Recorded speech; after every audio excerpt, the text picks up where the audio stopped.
Hey there mga guys! Welcome back to my channel for today's video. Kahit wala tayo sa Pilipinas ay magre-react tayo sa naging performance ni Miss Sara Geronimo kahapon sa Philippine Arena for the opening ng FIBA Basketball World Cup.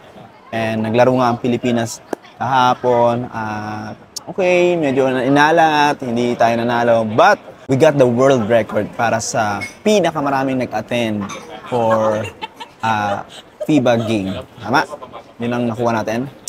Okay, so tara, panoorin natin ang naging performance ni Sara G for the Basketball World Cup sa FIBA. Philippines, Japan, and Indonesia.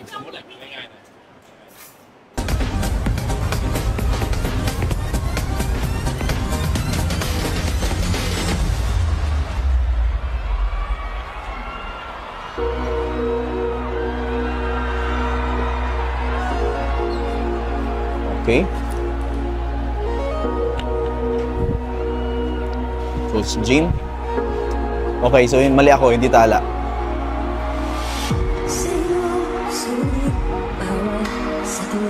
Alam.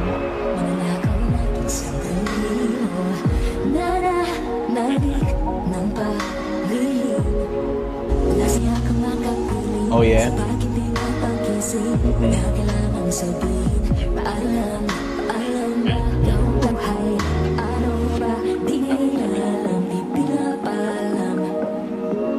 So doon na lang pala talaga sila, no? Hindi na sila nagkaroon ng stage.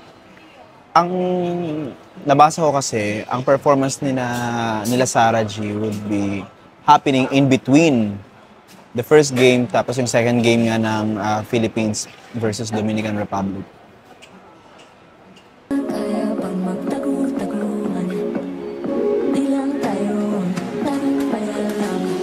Hey. Yeah.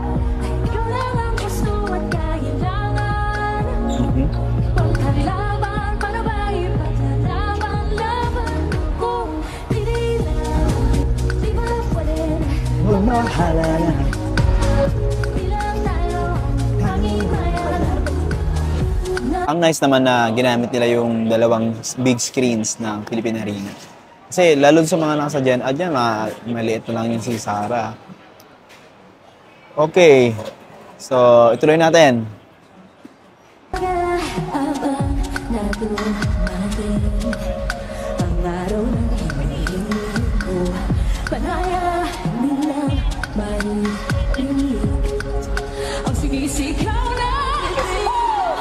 Yun!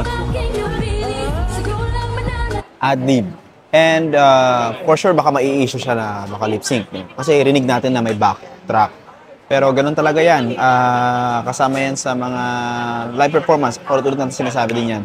Baka kasama yung mga magko-comment. Kasama yan sa live performance ng mga pop artists. Especially if they will be doing sing and dance performance. Hindi yung dinadaya. Ano yun? Kasi syempre, parang may maririnig din yung tao. And, ano naman siya kumakanta din siya, sinasabayan niya naman. Para habang sumasayaw siya, kung di niya man niyang kantahin, may maririnig. Pero mahina lang naman yun eh. Iba pa rin naman, malalaman nyo naman na may boses din siya eh. At rinig natin yun, na may boses din siya.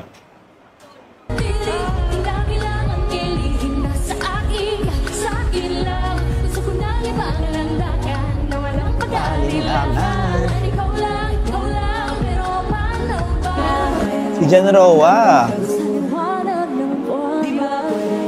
Si Jan Roa.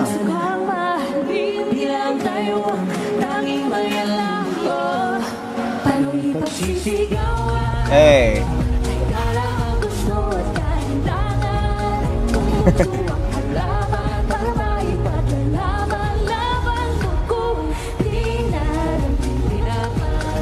Oh.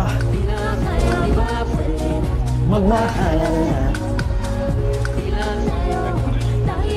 Ako rin naman lang, hindi mo alam ako'y matagal na handa. Ito may nangalabay, sa makarating di ka bibiguin. May nagkataon din talaga na ang kulay ng FIBA, no? At saka yung Philippine flag, pareho. Kulay nila Sara, nakadilaw siya. And then we have blues, in green, in red, sorry. Yun. Wala naman sa'kin ibang mahalaga, ikaw lang kahit ano pang sabihin, nalala kong pakialam. Ang nakasabi ko ka mga awit, yung tayo ang mahalaga.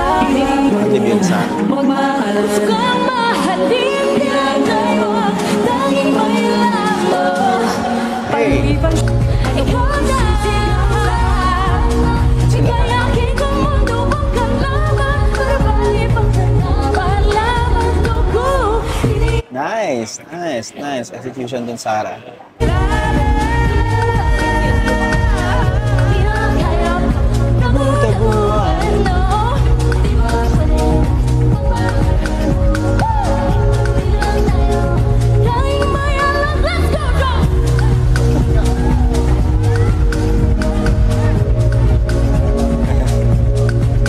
Makulit talaga yung part na yan.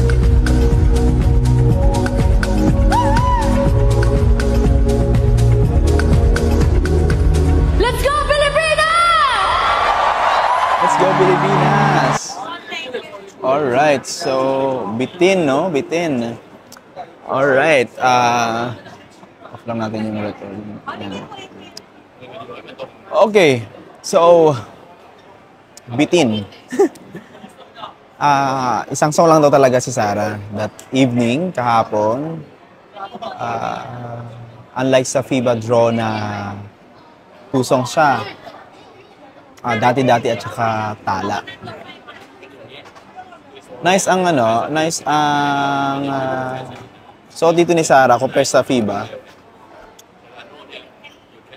Mas especially yung book niya, may ang tawag dyan? Ano tawag doon? Basta, ano tawag doon? Ang cute lang. Pati mukha niya, cute. Ang ganda ng mga camera works niya. Yung the way siya makapag-communicate sa camera. Well, sanay na sanay siya dyan. Nire-rehearse din kasi yan eh. So, ang ganda ng mukha ni Sarah dito. Siyempre, nagre-registro yan doon sa mga screen sa Philippine Arena at saka sa mga nanonood na kung pinalabas kahapon ng live. I don't know kung pinalabas siya sa local networks natin. Pero baka hindi kasi may bayad yung watch sa Philippine Arena. Ang taka ko lang though is, bakit alam? Bakit alam yung pinili? No offense man sa alam, maganda yung alam, okay? Nagka-trending siya sa TikTok, di ba? May Alam Dance Challenge, upbeat yung song. Pero hindi kasing upbeat ng iba niyang songs. At hindi kasing popular ng iba niyang songs. Remember, ang mga manonood din sa Philippine Arena ay mga basketball fans na mga Pilipino. Well, kilala ng mga Pilipino si Sarah. Sige, siguro ganito. Magbigay tayo ng reasons bakit possible alam yung pinili. First, siguro dahil nga kung ibang kanta ni Sarah,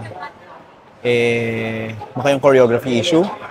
Kasi imagine like if ikot-ikot, kilometro, or dati-dati na may sayaw na sumikat choreographed by G-Force. So baka hindi pwedeng gamitin kasi nga may bayad yun. Second thing, kaya alam dahil yun nga, nag-trend siya sa TikTok, may dance challenge, and new steps ito ng dance group na sumasama kay Sarah sa mga performance niya. So bago to. Original nila kumbaga. Third, baka dahil maraming audience, so pinapa-inform sa kanila yung song din sa mga possible na hindi alam. I think yun yung mga pros. Yun yung possible reason bakit alam.